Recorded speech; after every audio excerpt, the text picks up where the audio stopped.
AI, ये दो अक्षर आजकल हर जगह सुनाई देते हैं। हम सब इसके बारे में सुनते हैं, बात करते हैं और शायद इस्तेमाल भी करते हैं। लेकिन क्या कभी सोचा है कि ये शब्द आया कहाँ से? तो चलिए पता लगाते हैं कि ये कहानी शुरू कहाँ से हुई। एआई मतलब आर्टिफिशियल इंटेलिजेंस हमारी जिंदगी का एक आम हिस्सा सा बन गया है। पर देखिए, हर बड़ी चीज की एक शुरुआत होती है ना? तो सवाल यही है, इस शब्द को सबसे पहले गढ़ा किसने था? तो ये सिर्फ एक नाम की कहानी नहीं है। असल में ये एक पूरे टेक्नोलॉजिकल फील्ड के जन्म की कहानी है। चलिए इस गुत्थी को सुलझाते हैं।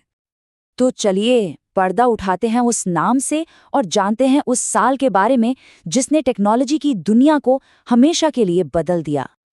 तो ये हैं जॉन मैकार्थी, एक अमेरिकन कंप्यूटर साइंटिस्ट, और यही वो शख्स हैं जिन्होंने इस रेवोल्यूशनरी फील्ड को इसका नाम दिया।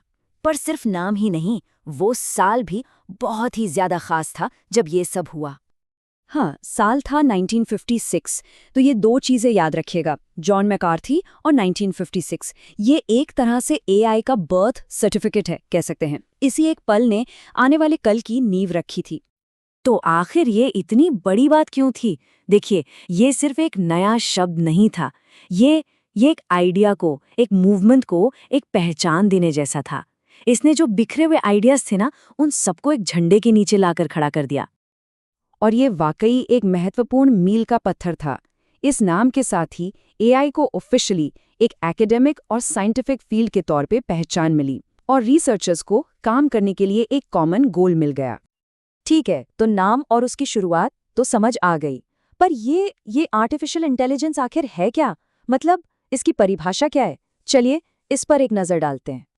तो ये सिर्फ कोडिंग या प्रोग्रामिंग के बारे में नहीं है। इसका असली मतलब है मशीनों के अंदर इंसानों जैसी काबिलियत पैदा करना, सोचने की, समझने की, सीखने की और यहाँ तक कि फैसले लेने की भी। यही इस टेक्नोलॉजी का कोर आइडिया है। तो हमने शुरुआत तो देख ली, लेकिन जैसा कि हम सब जानते हैं, ये तो कहानी का बस पहला पन्ना था।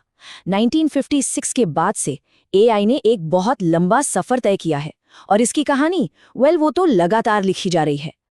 और यहीं पर कहानी एक दिलचस्प मोड़ लेती है। देखिए, ये जानना कि हम कहाँ से आए हैं, ये समझने में मदद करता है कि हम कहाँ जा रहे हैं।